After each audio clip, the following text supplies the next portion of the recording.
조금 전에 봉독해드린 빌립보서 3장 17절로 21절을 통해서 함께 은혜 받고자 하는 제목은 사도 바울의 눈물의 권면이라는 제목을 통해서 함께 은혜를 받고자 합니다.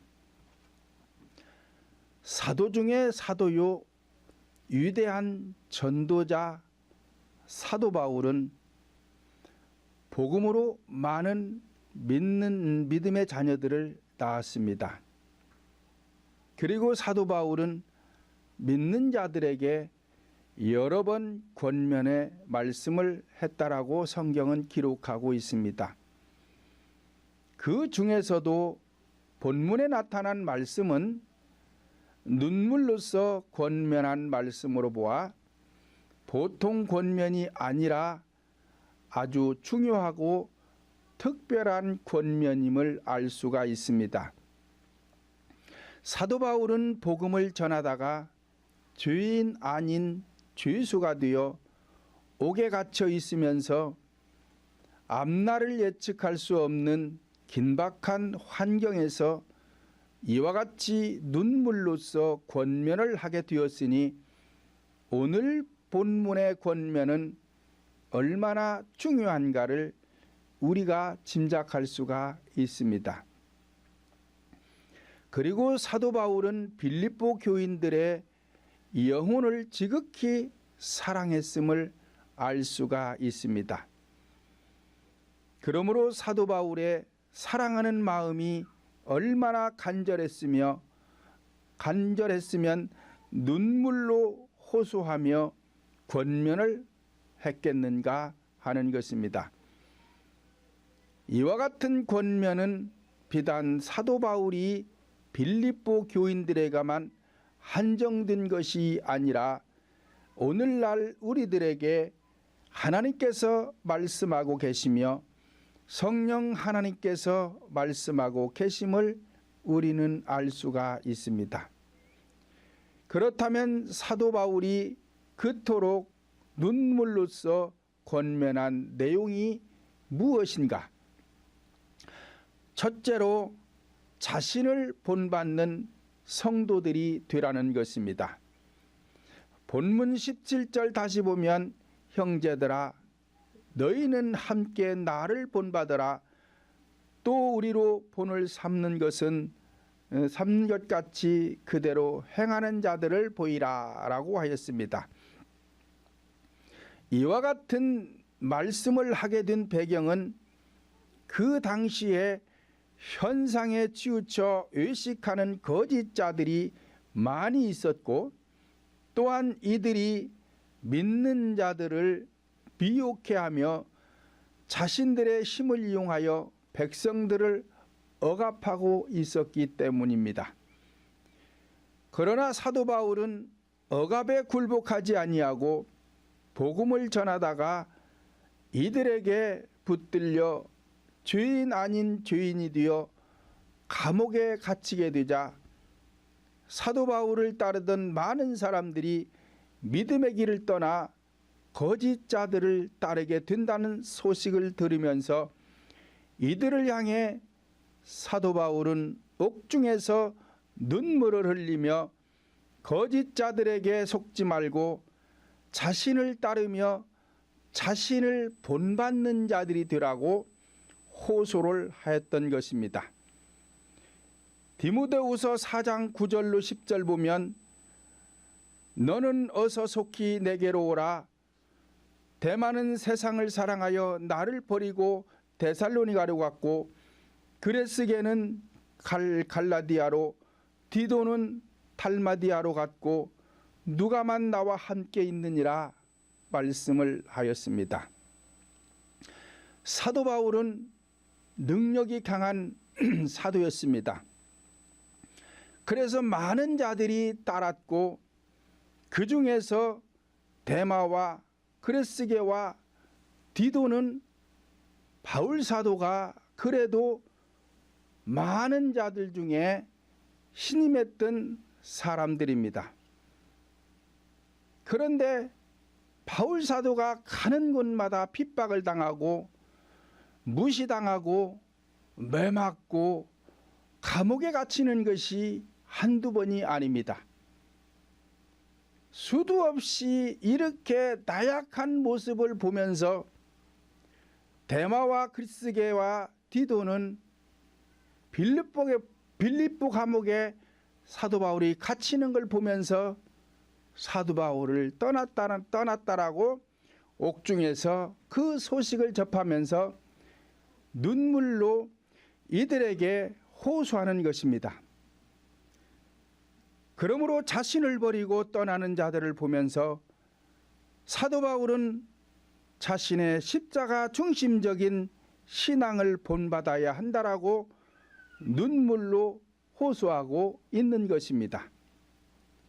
십자가 중심적인 신앙이란 예수님께서 십자가에서 죽으심과 부활하심에 중심을 둔 신앙을 말하는 것입니다. 고린도전서 1장 18절을 보면 십자가의 도가 멸망하는 자들에게는 미련한 것이요 구원을 얻는 우리에게는 하나님의 능력이 됨이니라 말씀을 하였습니다. 이와 같이 십자가의 도는 믿지 않는 자들이 볼 때 얼마나 미련한 것인지 모릅니다. 왜냐하면 예수님은 죄가 없다고 하면서 다른 사람들의 죄를 대신해서 십자가에서 처형을 당하게 되었으니 얼마나 미련합니까?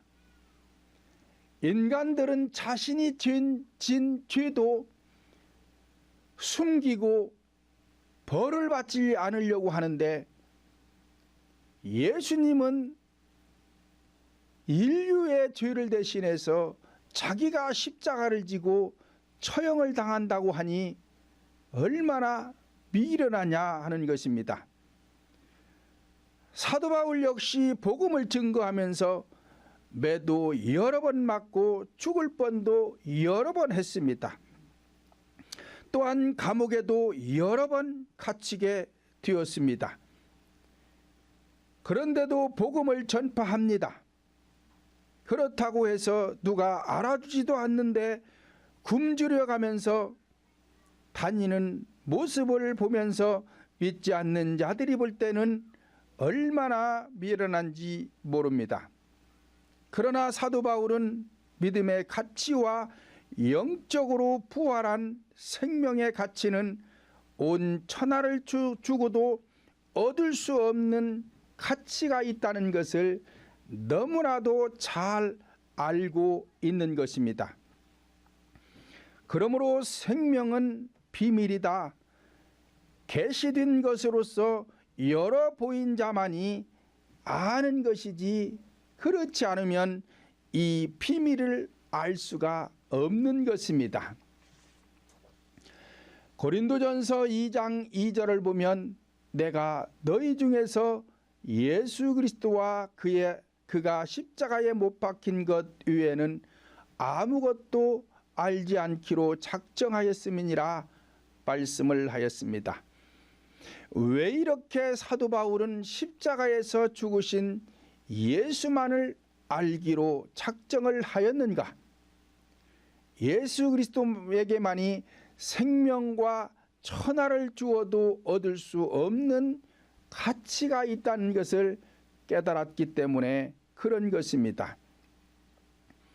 갈라디아서 6장 14절을 보면 그러나 내게는 우리 주 예수 그리스도의 십자가 외에는 결코 자랑할 것이 없으니라고 하였으며 빌립보서 3장 8절을 보면 그리스도 예수를 아는 지식이 가장 고상함을 인함이다 라고 하였습니다.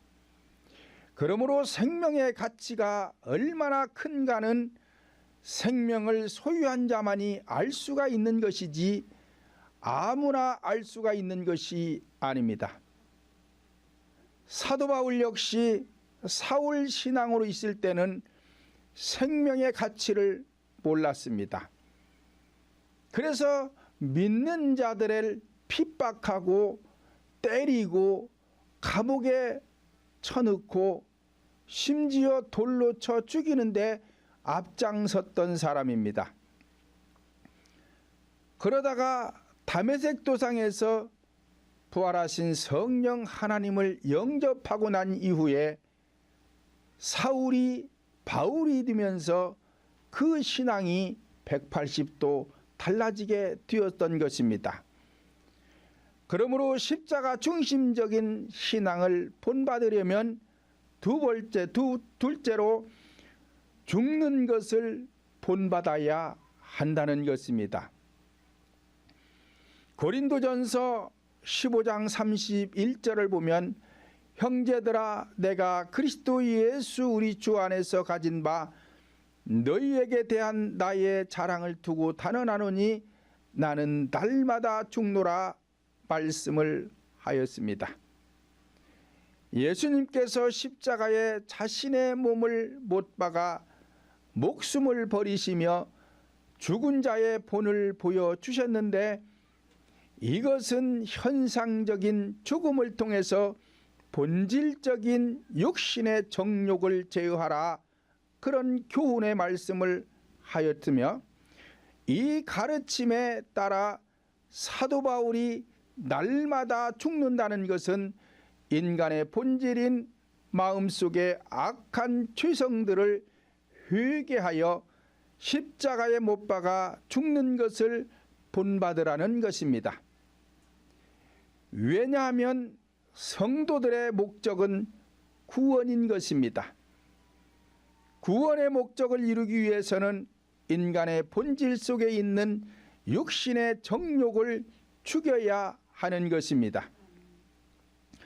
골로새서 3장 5절로 6절 보면 그러므로 땅에 있는 지체를 죽이라 곧 음란과 부정과 사욕과 악한 정욕과 탐심이니 탐심은 우상숭배니라 이것들을 인하여 하나님의 진노가 임하느니라 말씀을 하였습니다. 그러므로 인생이 살아가면서 행복하지 못한 것은 땅에 있는 지체들을 죽여야 하는데 땅에 있는 지체란 마음 땅에 있는 부정과 사욕과 악한 정욕과 탐심인데 이것들이 다 우상 숭배하는 것들이 된다는 것입니다. 현상적인 우상은 잘 압니다. 그래서 많은 분들이 경주에 가면 무엇이 무너져야 되고 충청도에 가면 뭐가 무너져야 되고 전라도에 가면 뭐가 무너져야 되고 강원도에 가면 뭐가 무너져야 된다라고 말을 합니다. 그러나 그것들은 내 인생에 고통을 주지 않습니다. 문제는 내 안에 있는 우상들이 내 인생을 괴롭히고 내 인생을 불행하게 하는 것이지 내 몸 밖에 있는 현상적인 우상은 나와 아무 상관이 없습니다. 그러니까 그것들을 무너뜨리려고 기도하지 말고 성도들은 자신 안에 이 지체 속에 있는 마음 땅 안에 있는 이 우상 숭배 혈기요 교만이요 짜증이요 원망이요 불평이요 미움이요 탐욕이요 이런 것들을 제거하려고 하지 않고 현상적인 우상만 생각하니까 성도들이 복을 받지 못하는 것입니다. 그러므로 현상적인 우상은 나와 상관이 없습니다. 본질적인 내 마음 땅에 있는 이 악의 속성들을 회개하여 십자가에 못 박아 죽고 죽여서 내 심령이 거룩해지면 인간은 누구나가 다 구원의 복과 함께 생활의 복도 받을 수가 있는 것입니다. 그러므로 마음속의 죄악성을 제거하고 성령 하나님께서 내 안에 거하시도록 하라고 바울 사도는 권면하고 있는 것입니다. 갈라디아서 2장 20절을 보면 내가 그리스도와 함께 십자가에 못 박혔나니 그런즉 이제는 내가 산 것이 아니요 오직 내 안에 그리스도께서 사신 것이라 말씀을 하였습니다. 이와 같이 육신의 정욕을 제어하면 제거한 만큼 성령이 충만하게 되니까 감옥에 갇혀서도 기쁜 것입니다. 핍박을 받아도 기쁜 것입니다. 태장에마다 피투성이가 되었는데도 사도 바울은 기쁨을 주체할 수가 없었던 것입니다. 그러므로 모든 성도들에게 날마다 죽는 것을 본받아 주 안에서 항상 기뻐하는 자신을 본받으라고 눈물로 호소하고 있는 것입니다. 그러므로 오늘날 우리들도 생활 환경의 지배를 받지 않고 항상 기뻐하는 신앙생활이 되려면 자신을 부인할 줄 알아야 합니다. 마태복음 16장 24절 보면 이에 예수께서 제자들에게 이르시되 아무든지 나를 따라오려거든 자기를 부인하고 자기 십자가를 지고 나를 쫓을 것이니라 말씀을 하였으며, 빌립보서 3장 8절 보면 모든 것을 해로 여김은 내 주 그리스도 예수를 아는 지식이 가장 고상함을 인함이라. 내가 그를 위하여 모든 것을 잃어버리고 배설물로 여김은 그리스도를 얻기 위함이다 라고 하였습니다. 사도 바울은 자랑할 것이 많은 사람입니다. 가문은 왕족 출신입니다. 그 당시에 최고의 학자였습니다. 시브리인 중에 시브리인으로서 바리새인 중에 바리새인이요 율법에는 흠이 없다라고 기록하고 있고, 그러므로 빌립보서 3장 6절에서 자신에 대해서 말을 하고 있습니다. 이와 같은 바울 사도가 모든 것을 배설물로 여기고 그리스도만을 알기로 작정했다라고 하는 것은 하나님의 말씀을 깨닫고 보니 일반적인 지식이나 왕족 출신이나 학자와 같은 명예 같은 것은 아무것도 아니라는 것을 깨달았기 때문에 모든 것을 배설물로 여길 수 있다라고 말씀하고 있는 것입니다. 세 번째로 권면은 거짓자들에 대한 권면입니다.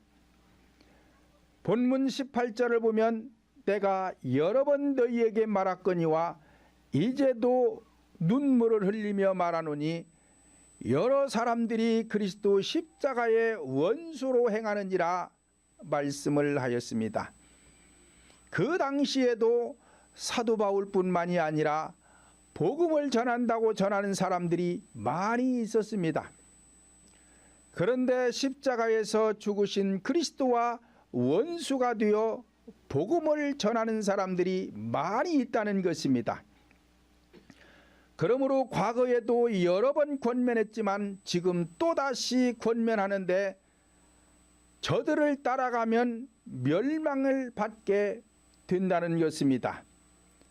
본문 19절을 보면 저희의 마침은 멸망이요 저희의 신은 배요 그 영광은 저희의 부끄러움에 있고 땅의 일을 생각하는 자라 말씀을 하였습니다. 이와 같이 저들의 마침은, 결과는 멸망이라는 것입니다. 왜냐하면 땅의 일을 생각하는 자들이기 때문에 그렇다는 것입니다. 오늘날 우리들의 신앙은 천국에 소망을 둔 영적인 신앙이 되어야 하는 것입니다. 그런데도 오늘날 아직도 교회 안에서 신앙생활을 하면서 땅의 것을 생각하는 사람들이 많이 있는데, 땅의 것이라는 것은 세속적인 신앙생활을 말하는 것입니다. 또는 인본주의적인 신앙생활을 말하는 것입니다. 기복적인 신앙생활을 말하는 것입니다. 또는 율법적인 신앙생활을 말하는 것입니다. 또한 의식적인 신앙생활을 하게 되면 이 사람들은 다 땅의 것을 말하는 것이므로 멸망을 받게 된다는 것입니다. 세속이란 복음이 순전하지 못하고 섞인 것을 말하는 것이며, 인본주의란 성령 하나님 중심이 아니라 교회 지도자 중심이 되어서 권위적이요 군림하면서 주장하는 사람이요 독선적인 사람을 말하는 것입니다. 기복이란 영적인 복을 받도록 하지 못하고 재물의 복을 주장하는 사람을 말하는 것입니다. 율법이라는 것은 결론을 주장하면 율법적인 신앙이 되는 것입니다. 다시 말하면 기뻐하라 기뻐하라, 사랑하라 사랑하라, 순종하라 순종하라, 믿어라 믿어라, 용서하라 용서하라, 이것들은 다 결과적인 것입니다. 기뻐하려면 어떤 과정을 거쳐야 되는 것이고, 사랑하기 위해서도 어떤 과정을 거쳐야 되는 것이고, 하나님의 말씀인 진리에 순종하기 위해서도 어떤 과정을 거쳐야 되고, 믿음을 소유하기 위해서도 과정이 있어야 되는 것이고, 용서를 하는데도 어떤 과정이 있어야 되는 것입니다.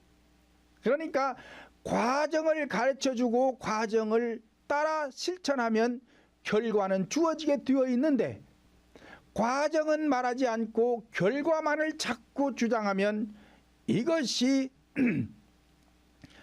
율법적인 신앙이 되어서 멸망을 받고 마는 것입니다. 의식적인 신앙이란 세속적인 것으로서 생활에 필요한 것을 말씀하는데, 도덕적으로 윤리적으로 철학적으로 아무리 좋은 말을 해도 여기에는 구원이 없습니다. 왜냐? 의식적인 것이기 때문에 그렇습니다. 도덕이나 윤리나 철학적인 것은 학교에 가면 선생님이나 교수들이 다 가르쳐주는 것입니다. 이것은 사람과 사람 사이에서 일어나는 일들을 말하는 것이고, 교회라는 것은 인간의 영혼이 복을 받기 위해서 전하는 진리가 되어야 되는데, 진리가 무엇인지 모르니까 진리를 전하기보다는 의식을 전하니까 이 사람들은 천국 갈 수가 없이 멸망을 받게 되는 것입니다. 마태복음 23장 13절을 보면, 화 있을진저 의식하는 서기관들과 바리새인들이여, 너희는 천국문을 사람들 앞에서 닫고 너희도 들어가지 않고 들어가려 하는 자들도 들어가지 못하게 하는도다 라고 하였습니다. 이와 같이 오늘날에도 의식하는 교인은 천국에 들어가려고 신앙생활을 하고 있지만 들어갈 수가 없는 것입니다. 그런데 문제는 오늘날 신앙생활을 하는 성도들이 현상에 치우쳐 의식적인 신앙인지 본질적인 영적인 신앙인지도 모르고 있다는 것이 문제인 것입니다.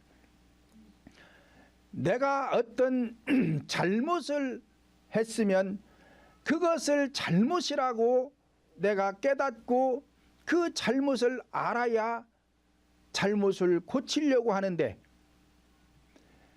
그것이 잘못인지를 모르고 있으면 고칠 수 있는 대안이 없습니다.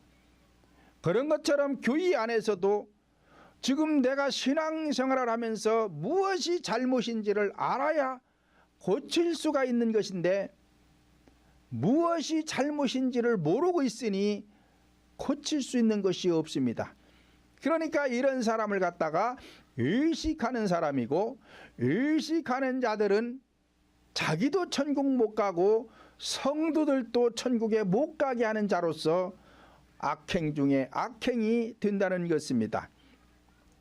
시브리서 13장 9절을 보면 마음은 은혜로서 굳게 함이 아름답고 식물로서 할 것이 아니니 식물로 말미암아 행하는 자는 유익을 얻지 못하느니라 말씀을 하였습니다. 그러니까 식물이라는 것은 외적인 걸 말하는 것이고, 이 외적인 이 의식을 가지고는 유익을 얻을 수 없다. 무엇가 영원히 유익을 얻을 수 없기 때문에 천국 갈 수가 없다는 것입니다. 그래서 마음은 하나님의 진리로 은혜로서 굳게 함이 아름답다. 그러니까 영혼이 아름다워지기 위해서는 오직 진리 위에 다른 복음이 들어가면 안 되는 것입니다. 로마서 14장 17절을 보면 하나님의 나라는 먹는 것과 마시는 것이 아니요 오직 성령 안에서 의와 평강과 희락이라 말씀을 하였습니다. 그러니까 우리 인간의 마음의 천국이 이루어지기 위해서는 먹고 마시는 걸 전해서는 안 된다는 것입니다. 오직 성령 안에서 의롭게 하는 것, 그러니까 죄악을 제거해서 의로워져야 그 마음에 평안이 오고 그 평안 속에 희락이 온다는 것입니다. 이것이 천국이라는 것입니다. 그러므로 오늘날 의식적인 신앙이란 먹고 마시는 기복적인 것들, 세속적인 것들, 도덕, 윤리, 철학적인 것들, 자기 소견에 옳은 대로 행하는 인본주의적인 것들은 의식적인 신앙생활이 되는 것이요 성령 하나님의 은혜로 믿음을 굳게 하여 오직 성령 안에서 의와 평강과 기쁨으로 신앙생활을 하도록 하는 사도 바울과 같은 지도자를 본받아 따라야 한다는 것입니다. 본받으라는 것은 따르라는 것입니다. 그러니까 이렇게 하나님의 은혜로 갖추어진 자를 따라야 내가 복을 받을 수 있는 것이지, 그렇지 않고 저희의 마침은 멸망인데 이 멸망당하는 자들을 따르면 나도 망하게 되는 것입니다. 그런 거로 오늘날 교회의 지도자들 역시 부활을 위해 생명을 위해 살아있는 믿음을 갖도록 목회하지 않는다면 자기 배만 불리는 것이요 순전한 성도들의 마음을 속이는 것이요 성령 하나님과 원수가 되어 멸망을 받게 된다는 것입니다. 네 번째로는 거짓자는 오늘날 어떤 자들이 거짓자들에 속하는가. 본장 2절을 보면 개들을 삼가고 행악하는 자들을 삼가고 손 할례당을 삼가라 말씀을 하였습니다. 다시 말씀드리면 손으로 할례를 행한 할례당을 삼가하라는, 이들은 악행하는 자들이요 개들을 삼가하라는 것은 짐승 같은 자들을 삼가하라는 것입니다. 다시 말씀드리면 손 할례당이란 표면적인 할례를 통해서 구원을 받는 줄로 아는 자들을 삼게 하라는 것입니다. 다른 말로 말하면 이론에 치우쳐 말로만 하나님을 섬긴다고 섬기는 사람들을 삼가하라는 것입니다. 우리들의 신앙은 이론적이거나 추상적인 것이 아니라 마음속에 실제로 생명이 잉태하는 것이요 표면적인 현상을 따르는 것이 아니라 내면에서 역사하는 본질적인 성령 하나님을 따라야 하는데, 오늘날에도 현상적이요 표면적이요 의식적인 말씀을 전하고 있는 사람들이 많이 있다는 사실을 성도들은 깨달아야 할 것입니다. 마태복음 15장 8절로 9절을 보면 이 백성이 입술로는 나를 존경하나 마음은 내게서 멀도다. 사람의 계명으로 교훈을 삼아 가르치니 나를 헛되이 경배하는도다 라고 하였습니다. 이와 같이 오늘날에도 이 백성이란 성도들을 뜻하는 것입니다. 성도들이 입으로는 하나님을 존경한다고 하고 있지만 마음은 하나님께로부터 멀리 떨어져 하나님을 경배한다고 하고 있지만 헛된 경배를 하고 있다는 것입니다. 왜 그런가? 성령님의 교훈을 가르쳐야 하는데 사람의 계명을 교훈 삼아 가르치고 있기 때문에 이러한 예배는 헛된 예배가 되는 것입니다. 그렇다면 사람의 계명이란 무엇을 뜻하는 것인가? 앞에서 말씀드린 대로 도덕적으로, 윤리적으로, 철학적으로 아무리 좋은 말을 해도 이것은 사람의 계명인 것이며 생활에 대한 것으로서 현상적인 것이요, 표면적인 것이요, 의식적인 것이 되면 이것이 다 헛된 예배가 되는 것입니다. 그러므로 마음은 성령 하나님께로부터 멀리 떨어져 있으면서 입술로 하나님을 경배해 보아야 헛된 예배가 되니 하나님은 그 예배를 받지 않는 것입니다. 고린도전서 14장 19절을 보면 그러나 교회에서 내가 남을 가르치기 위하여 깨달은 마음으로 5마디 말하는 것이 1만마디 방언으로 말하는 것보다 나으니라 말씀을 하였으며, 사도행전 1장 8절을 보면 오직 성령이 너희에게 임하시면 너희가 권능을 받고 예루살렘과 온 유다와 사마리와 땅끝까지 이르러 내 증인이 되리라 말씀을 하였습니다.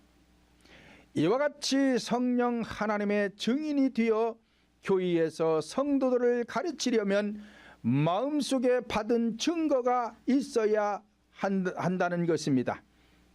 성령을 받고 마음에서 깨닫는 말씀을 받고 성령 하나님의 권능을 받아 생명의 말씀을 증거할 수가 있는데 하나님께로부터 마음에 받은 것이 없으니 사람의 계명을 가르치게 되는 것이며, 사람의 계명은 아무리 옳은 것을 가르친다 해도 진리가 될 수 없기 때문에 성도들의 마음은 하나님께로부터 멀어져만 가는 것이며, 이러한 상태에서 예배를 드려봐야 헛된 경배가 되어 하나님은 나는 너를 모른다라고 말씀하는 것입니다. 그러니까 다시 말씀드리면 하나님의 사랑이시다, 하나님은 사랑이시다 말을 하면서 형제를 사랑하라, 부모를 사랑하라, 이웃을 사랑하라 말하면서 나는 성령 하나님께로부터 받은 사랑이 없다면 성령 하나님의 사랑이 어떤 것인지를 모르고 말하는 것이며, 이러한 자를 성경은 거짓자라고 하는 것입니다. 그러니까 하나님의 사랑을 말하기 위해서는 하나님의 사랑을 받아본 자만이 그 사랑을 알기 때문에 사랑에 대해서 말할 수 있는 자격이 있는 것이지, 하나님의 사랑을 받지 않은 자는 하나님의 사랑을 알지 못하기 때문에 자격이 없는 것입니다. 구원은 믿음으로 받게 되는 것이다 라고 말하면서 자신은 믿음의 선물을 받은 적이 없다면 그것도 거짓자가 되는 것입니다. 에베소서 2장 8절 보면 믿음으로 말미암아 구원을 얻었나니 이것이 너희에게서 난 것이 아니요 하나님이 주신 선물이다 라고 하였습니다. 그러니까 우리가 천국을 가는 것은 성령을 받아 하나님께로부터 믿음의 선물이 주어져야 그 믿음으로 우리가 구원을 받는 것인데, 이 과정을 거치지 않은 사람은 하나님이 절대로 주시지 않습니다. 그러니까 이 믿음의 선물을 받아본 자만이 믿음에 관해서 말할 수 있는 자격이 있는 것이지, 믿음의 선물을 받지 않은 사람은 믿음에 관해서 말할 수 있는 자격이 없기 때문에 이런 자들을 향해서 성경은 거짓자라고 하는 것입니다. 염려 걱정하지 말고 기뻐하라 말하면서 나는 마음에 하나님의 평안과 기쁨을 받지 못했다면 이것도 거짓자라고 하는 것입니다. 요한복음 14장 27절 보면 평안을 너희에게 끼치노니 곧 나의 평안을 너희에게 주노라. 내가 너희에게 주는 것은 세상이 주는 것 같지 아니하니라. 너희는 마음에 근심도 말고 두려워하지도 말라 말씀을 하였습니다. 이와 같이 평안도 하나님께로부터 받아야 그 평안이 있는 것입니다. 믿음도 하나님께로부터 받아야 그 믿음으로 구원도 받는 것입니다. 권능도 하나님께로부터 받아야 그 권능이 있는 것이지 하나님께로부터 받은 것이 없다면 내 안에 아무것도 없는 것입니다. 그런데도 교회 안에서 평안이 어떻고 기쁨이 어떻고 믿음이 어떻고 구원이 어떻고 하나님은 사랑이시다, 하나님은 전지전능하시다 라고 말을 한다면 이 사람들은 지금 다 거짓자라는 것입니다. 하나님은 전지전능하시다, 우주 만물과 인간을 창조하신 창조주 하나님이시다라고 말을 하면서 성도들을 가르치는 나는 성령 하나님의 능력을 받지 못하여 권능이 나타나지 않는다면 성도들에게 아무것도 해줄 수가 없기 때문에 거짓자가 되는 것입니다. 그러니까 하나님은 전지전능하신데 왜 그 하나님이 우리 교회 성도들을 도와주지 않느냐? 그래서 교회 안에 암병 환자들이 많이 있어요. 원인 모를 병에 걸린 사람들이 여기저기 있어요. 우울병자들이 여기저기 있어서 약 먹고 죽을까, 목 매달아 죽을까, 높은 데서 떨어져 죽을까, 물에 빠져 죽을까, 이런 사람들이 여러 명이 있는데도 하나님은 이들을 고쳐주지 않고 있습니다. 그렇다면 지금 그 교회에는 전지전능하신 하나님이 안 계신 것입니다. 그러니까 전지전능하신 하나님이 안 계시니까 현대의학으로 치료할 수 없는 질병을 고치지 못하는 것입니다. 그러나 우리 교인은 그렇지 않습니다. 저는 하나님께로부터 하나님의 사랑을 받았습니다. 구원의 믿음도 받았습니다. 성령도 받았습니다. 평안도 받았습니다. 용서도 받았습니다. 능력도 받았습니다. 그러니까 전지전능하신 하나님이 함께 하심으로 여러분들에게 어떤 문제가 발생하면 그분이 다 고쳐주시고 치료해 주시고 문제 해결도 해 주시는 것입니다.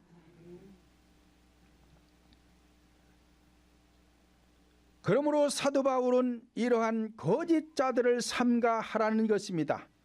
이와 같이 우리 신앙은 실제로 내 심령 속에 이루어진 것을 증거할 때 진리의 말씀, 생명의 말씀이 되어 성도들의 심령을 변화시킬 수가 있는 것입니다. 우리는 사도 바울의 권면을 마음에 새겨 말로만 하는 신앙이 아니라 인간의 본질인 마음으로 성령 하나님을 본받고 따르는 성도들이 되시기를 주님의 이름으로 축원을 드립니다.